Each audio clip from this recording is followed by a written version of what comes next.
আপনারা কি জানেন শ্রীকৃষ্ণ কেন গোপীদের বস্ত্র চুরি করেছিলেন? একদিন রাধারানী ও গোপীরা যমুনা নদীতে স্নান করতে গিয়েছিলেন। তখন ভগবান শ্রীকৃষ্ণ সুযোগ বুঝে তাদের সব বস্ত্র চুরি করে গাছের ডালে ঝুলিয়ে রাখেন এবং একটি গাছের উপর বসে সব দেখতে থাকেন।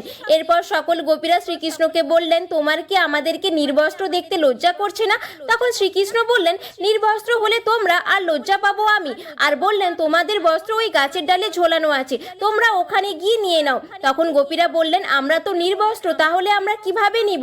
আর যখন স্নান করতে গিয়েছিলে তখন তো তোমরা নির্বস্ত্রই ছিলে। গোপীরা বললেন, কিন্তু তখন তো এখানে কেউ ছিল না।